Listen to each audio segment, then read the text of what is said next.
Sometimes you find out the nicest people are the ones you have to get nuclear revenge against. We'll get into that in a bit, but first, keep your friends at a reasonable distance. You never know. I don't think for the most part of my life I have ever had a person I could truly consider my best friend, because to me it would be the notion of a person that would be so special to you, so much so that you guys would be practically inseparable. I had initially shunned the idea, and it wasn't something difficult to do seeing as I was overly introverted growing up. But things changed the moment I got into high school and met Angie, who would later go on to become my very first best friend and the very first person that made me experience betrayal in its finest and purest form. She stabbed me in the back so hard, at first I was in utter denial of what she had done, but upon the passage of time, it had seemed that she was not even in the slightest bit remorseful of her actions. In fact, she was genuinely proud of herself and of what she had done, and this was what gave me the driving force and courage to do what I did, in order to get back at her. And in a way, the whole experience with Angie really taught me an important life lesson that I would for sure never forget, which is to keep your friends close and your enemies even closer. For the devil you know is much better than the angel you don't. It all began way back when I was in high school. My parents had just gotten new appointments in their place of work, and they had to move to our home of residence, which meant we had to leave behind our previous home, friends, and family. You might be thinking this might have affected me in some way, considering the fact that I would practically be leaving my life behind. But in truth, I was honestly glad I was leaving our previous home. I was, in fact, tired of staying in one place for such a long time. And after having so many problems in school, it really felt like a change of environment was what I really needed. So I was in no way objecting to our moving. Anyways, the following month after moving, I got enrolled into the nearest affordable and up-to-par high school my parents could find. And let us just say that I was not too thrilled when I first got there. The basic scenery was actually okay, the classes were nice, the cafeteria was average enough, and not to say the least, but the teachers were also very nice and welcoming. The only thing that made me ignore all the other good things about my high school was the students. The students were totally not welcoming, as upon my arrival, there were already student groups that were already in place. As the one group that was sitting atop all the other groups had already assumed were in charge of the school basically, second only to the school's authority, I initially thought stuffs like this usually only occurred in capitalist-oriented schools and majorly schools for the privileged. And as the new student, I just knew I was never going to avoid running into those specific groups of people. Although I tried for the first few weeks, it was alas inevitable, as avoiding them only made things worse. When they cornered me one day right after school, they tried bullying me into submission, as to them, I was feeling superior over everyone else in the school. When I'd first arrived, I tried apologizing and submitting immediately, but right before I could do so, Angie came out of nowhere and quickly disbanded every single student that was present there. She held a position on the students' council, and thus she was able to exert a little authority in that situation. She also warned them not to ever come before me again, as she was keeping a keen eye on them from that moment onwards. I was still trying to piece everything I was experiencing when she quickly came on over to me and asked if I was alright, after which she insisted that she took me to the infirmary just in case, even after assuring her that I was perfectly okay. After a couple of minutes at the school's infirmary, she took it upon herself to walk me home, as she said that her house was also along the way. I was feeling a different type of way. I had never felt like this before. I was finally experiencing the feeling of having someone care so much so for me without being related to me in any way. It felt really good. After the incident with the bullies, Angie and I got pretty close with each other as we were going home together on most days. And we even found some time to hang out with each other right after school hours, and on some occasions even weekends. Angie and I were in the same grade, but there were some classes that we were taking that differed, and so it wasn't every moment of the day we saw each other. There was, however, another different incident that happened that made the both of us get even closer than ever, which I guess was the point where everything between the both of us had slowly but surely began to slope downhill. As close as we were, those bullies had still not had their way fully, and so they decided to spread some rumors to obviously come between us. Rumors like how Angie protected me because she wanted to get into my underwear and some other nasty rumors. When I first heard of such rumors, I tried my possible best to trace where the rumor had originated, but I was a bit unsuccessful due to the fact that I was still not friends with most students in the school. But when Angie got wind, she took immediate action and fished out those that had started such rumors, all right before the school bell rang, signaling the end of the day. She brought them before the entire students and made them apologize for spreading false and derogatory rumors about herself and me.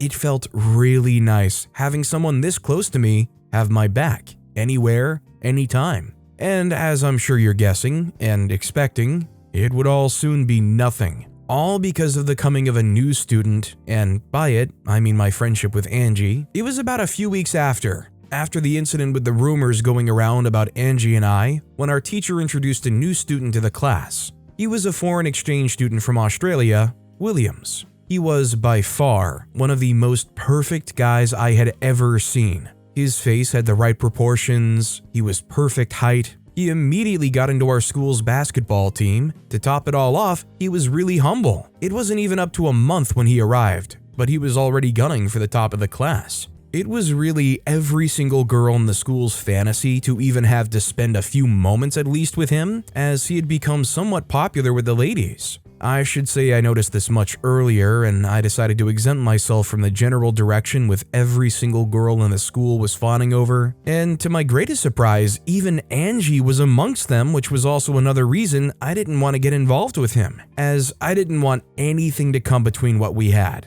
Unfortunately for me, by indirectly distancing myself from every other girl, and William himself, I had indirectly gotten his attention. He came on over to join me in the cafeteria one day after classes, right before Angie came, and he introduced himself properly while also asking I do the same. Right before I was about to get right into it, he stopped me, asked for my number, and suggested I told him all about myself over coffee sometime. I don't remember why I gave him a positive response, but I did. And in the coming weeks, we had been meeting each other for coffee, breakfast, lunch, ice cream, movies of the sorts. And I guess you could say rightly that he was totally into me, as while we were watching one of the blockbuster movies at the time, he straight up came out and asked if I would be his girlfriend, as he would very much like that. Of course I wanted to be his girlfriend.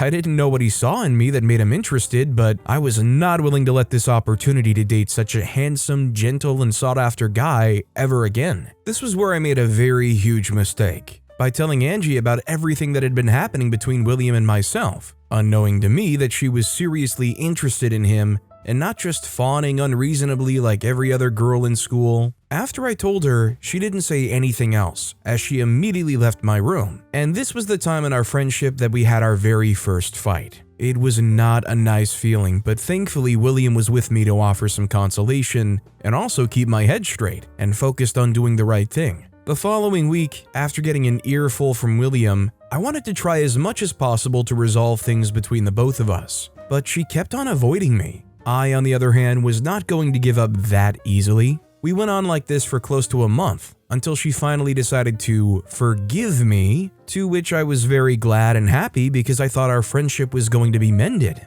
Little did I know that she was planning on doing something that would definitely hurt me behind my back, and I was definitely not prepared for it. So one day after school, I planned on inviting William over to my house under the guise of studying, but my mother was not going to have me all alone in the same room with a boy, so she set up a camera to watch our every move. And so to make her less suspicious, I decided to invite Angie over, because I thought things were okay between us. And so we started our reading session until my mother called me down for an errand, which took more time than I'd expected. And when I'd gotten back, I noticed that both Angie and William were acting all strange. But I didn't think much of it. Until later on, when they had left, when I wanted to show my mom the recording of everything we had done in the room, and then I saw Angie jump on William and she started forcefully making out with him until he gave in and went with the flow. Apparently, they were about to go to the next base right before I walked in.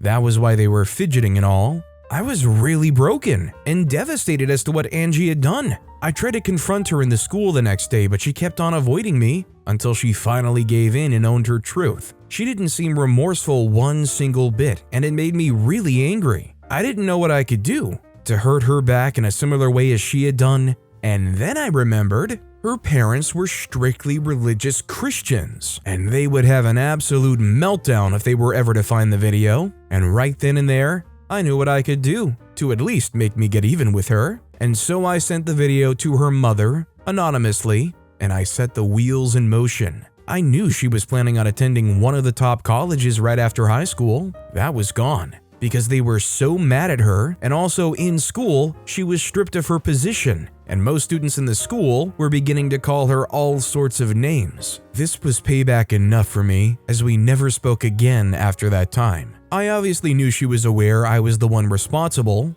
but what could she do? I mean, it paid off for OP, they were able to get their revenge, but does anybody else find it extremely weird and inappropriate how their mom installed a camera in their bedroom? Like, I know they don't want their kids sneaking off and doing things, but like, that's just weird invasive. That said, our next story is My Abusive Ex-Husband, Alex. Whenever I see a happily married couple, I'm always envious of them. I've always been like this, ever since I was very little. This was attributed to the fact that, for one, both my parents were like cats and mouse in our home every single day. If there was no issue for that entire day, either my father or my mother would devise some sort of means for the both of them to get into an altercation, and whenever they did, it never ended well. Growing up, struggling in such a different environment, I've always yearned for a happy home, and my desires and wants soon changed just a little bit over the passage of time from wanting a happy home to getting one for myself. However, little did I know at the time that getting married to my now ex-husband was going to be synonymous to myself digging my own grave myself. It would always end with me having to bear the whole brunt of what had transpired between the both of us,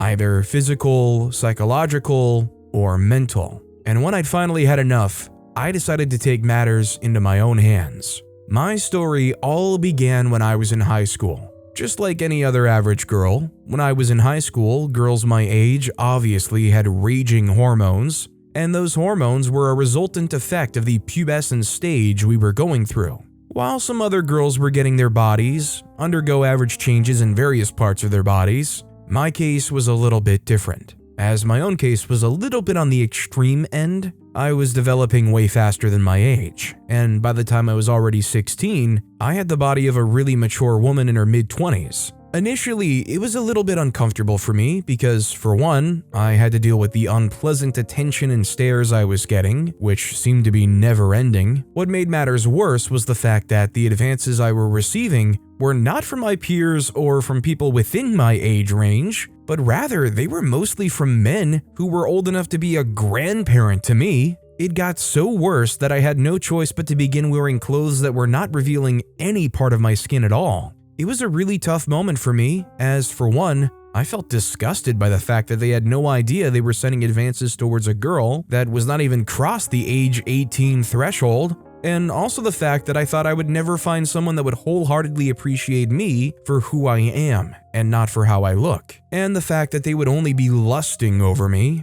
However hard it was, I was finally able to finish my high school without too much hiccups. And immediately after that, I began applying for college. And without having to wait too long to be accepted, I finally got my acceptance letter from the school I had dreamt of going to. And almost immediately I left for college, as I could not wait to venture into this new chapter of my life, as I was eager to know what this new chapter of my life holds. This was part of my life that I felt I was truly blessed, as this was the chapter of my life that I met my ex-husband, Alex. He was a senior the session I got admitted, but the academic gap between the both of us was not too far out, as it was just a little over a year. We met one particular evening while I was on my way back from classes, as he stopped me on the way to return my notebook, which I dropped a while back, unknowingly. The very first moment I saw him, I must admit, he really gave me butterflies in my tummy, as I was completely speechless when he stopped me. The only thing I remember doing back then was just staring at him while he tried to introduce himself and state the reason why he stopped me.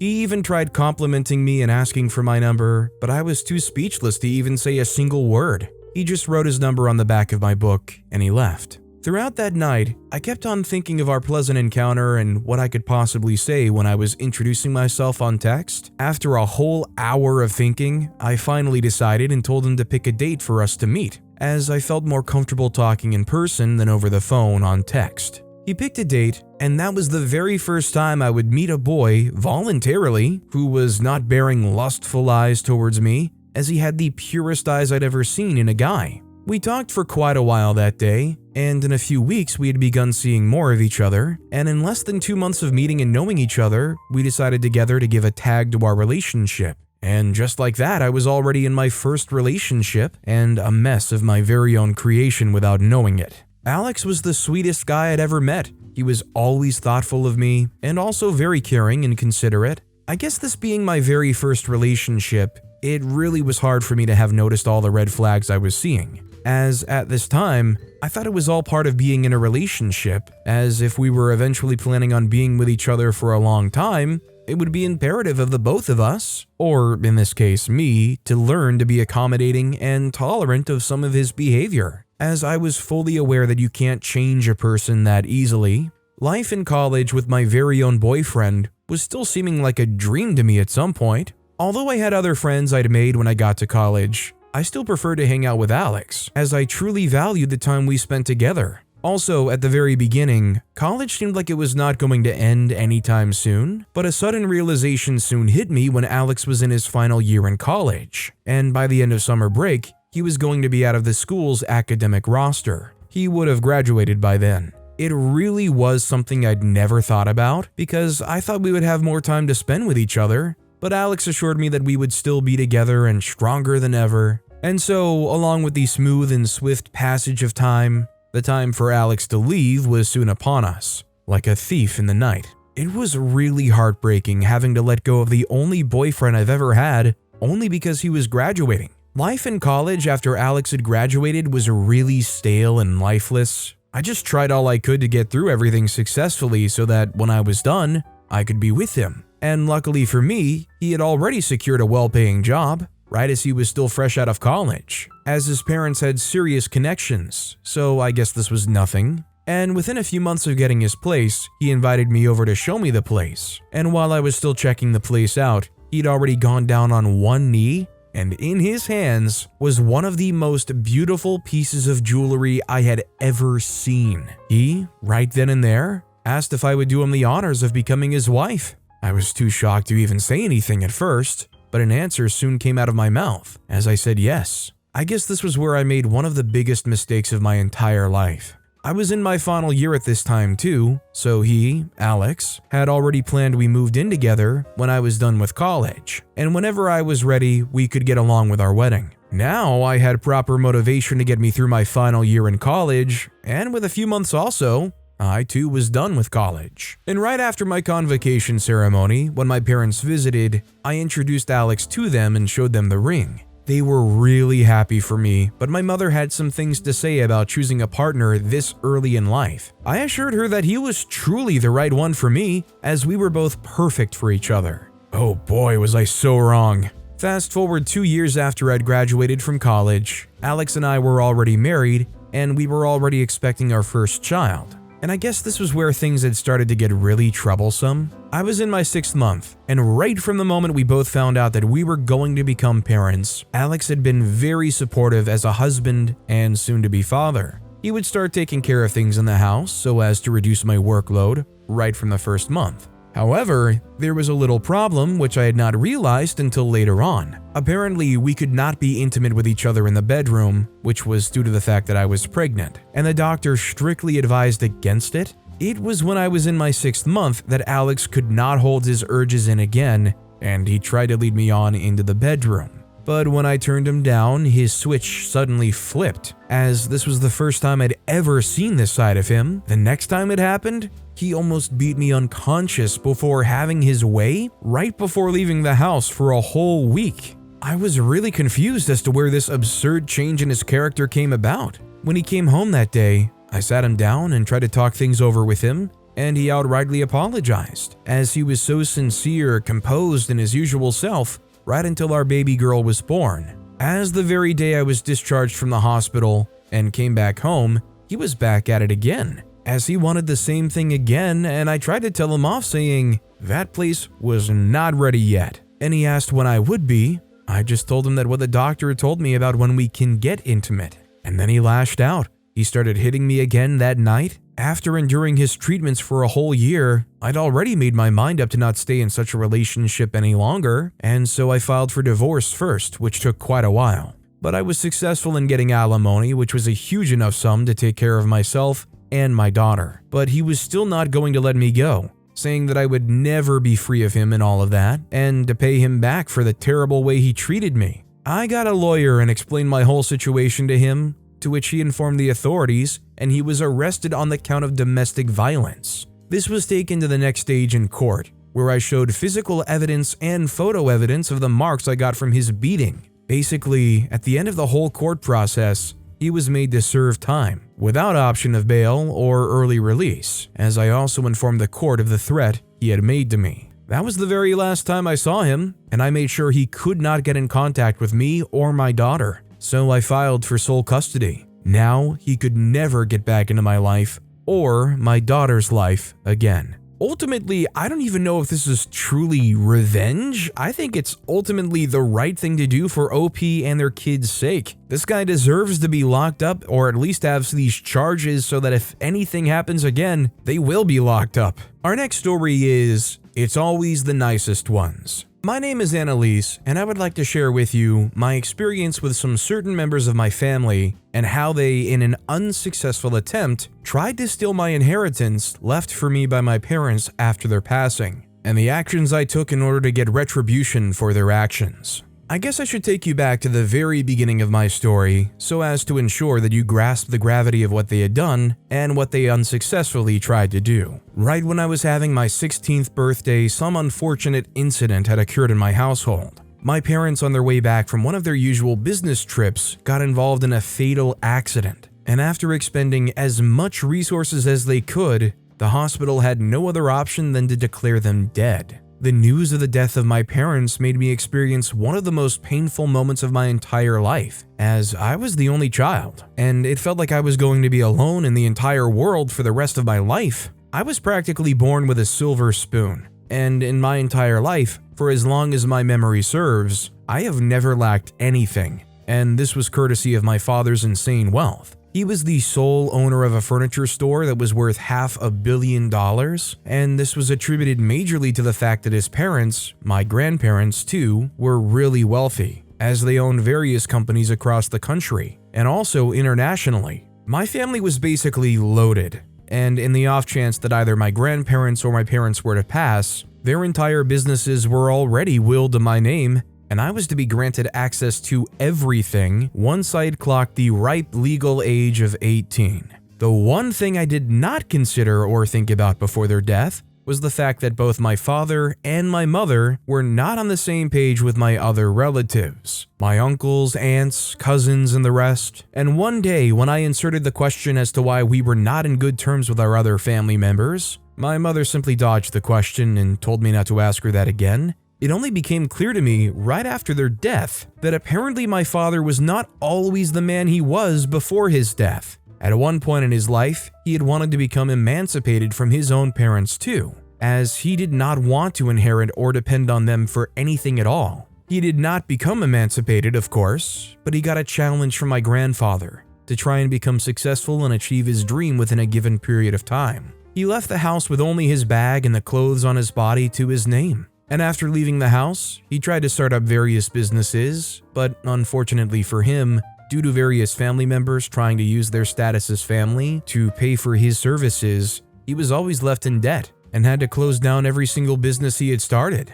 At one point, he had made it clear to them that he wanted to keep family and business apart. But when he said this, he sparked a fire in them, as they all turned him out to be a bad and greedy person. The matter basically went on for quite a while, and my father had no choice but to move to a different environment, which was where he met my mother. The two of them fell in love, and one thing led to another. She got him an office job where he could be able to provide for himself. After a few years of working the office job, he realized that this was not the path he wanted to be on in order to change his life. So he decided to leave the office job, after which he decided that he wanted to get into furniture making. And with the help from some of his work friends and connections provided by my mother, he was able to build his business to what it is today.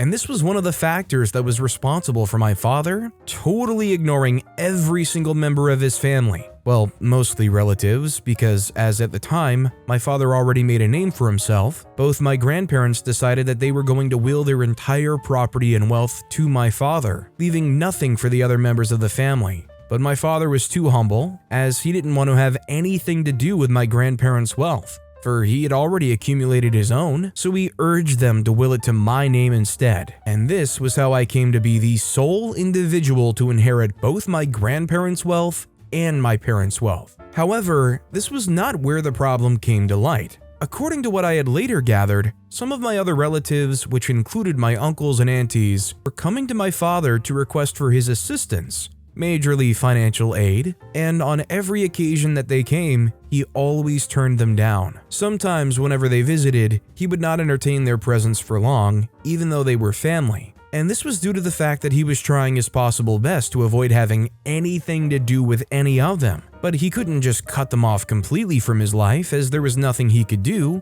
They were still family. And just as you can guess, my other family members had been harboring negative intents towards my parents for quite a long time. And it was only a matter of time before the dam that was holding them from doing whatever evil deed they had planned bursts. And the moment it did, they gave in. It led to a series of events which included them planning meticulously for months on the perfect way to end my parents' life, all without making themselves known. After they had succeeded in their plans, there was this particular uncle of mine, my father's youngest brother, Uncle Tony, who would always come on over to our place. I think of all my father's siblings, he was still the only one that was humane enough to find time to keep me company and make sure that I was doing okay, considering the fact that I was the only child of my parents. And there was no longer anybody I could rely on emotionally, physically, financially, and also the enormous amount of wealth that was still inaccessible to me until I turned 18. It was the only thing I felt like I had to remember my parents by, because that was the one thing I knew they worked so hard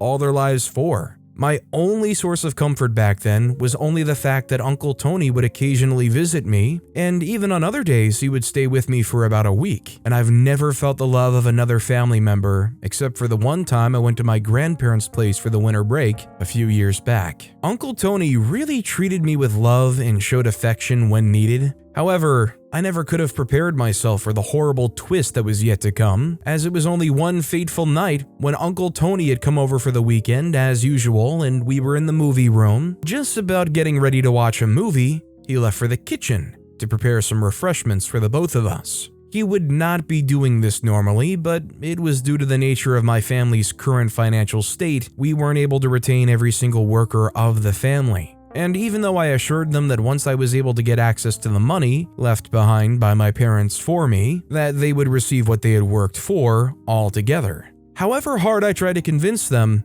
I was only able to get the cleaner and the driver to stay behind, but they only worked part-time, as they needed another stable source of income so that they could take care of their families, which was understandable. Because of this, there was nobody to actually do things like they used to, so Uncle Tony took it upon himself to do just that. While he was gone, he left his phone behind, and I usually don't touch his phone without his permission, but after a call came in, I decided to let it be and wait till he comes. But there was a message that followed immediately after the call, which I let curiosity get the best of me, and I just had to read it. It was from an unnamed number, and it was just someone asking him if he has found it. I didn't understand what the message meant, and I just let it be, but I was beginning to get this strange feeling in my gut, like I was on to something, but I don't usually act on such feelings. Right before the end of the movie, I started feeling sleepy, but I was just too lazy to walk back upstairs, and I'm a deep sleeper, and Uncle Tony knew this. So when he noticed I was already dozing off, he quietly took me upstairs to my room and tucked me in, all while I was still awake, unknown to him. He went back downstairs to clean up, and right before I slept off, I heard his phone ring again, and I had the urge to head out and eavesdrop, and when I did, what I heard really made me sick to the gut. The conversation was between Uncle Tony and another family member, who was asking him what he was still doing playing nice uncle instead of looking for the will left behind, as they were planning to alter the contents without my knowledge. I was really scared at this moment, because I was beginning to have second thoughts about my parents' death.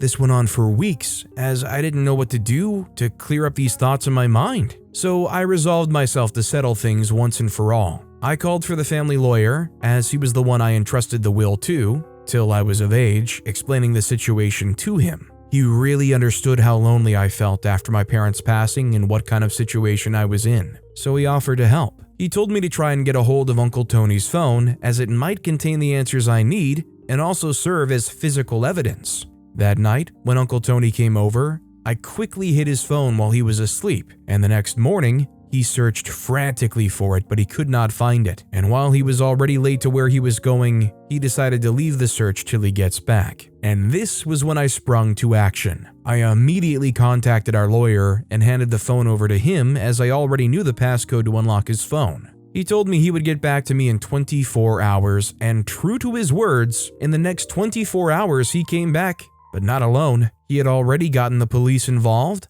and arrested 3 other relatives of mine, as he claimed that they were also involved in planning the death of my parents. He just came on over to arrest Uncle Tony too, as he was the one involved in carrying out all the dirty work. I was really broke, disappointed, and in disgust as to what he had done. I wasn't present for the trials and court proceedings, but at the end of everything, every single one of them were given the maximum sentence. That was the last time I ever heard from any member of my family. At the moment I turned 18 and had access to my family's money, I sold the house and immediately moved to a different country, one so far away that they could not contact me ever again. I really thought the story was going to go a whole different direction when they said that they were going to get refreshments beyond just like a sleeping pill or something. I really thought OP was going to find out that they were trying to Alexander the Great them. Either way, I'm glad that all of this got caught, but I am kind of devastated for OP finding out the truth here.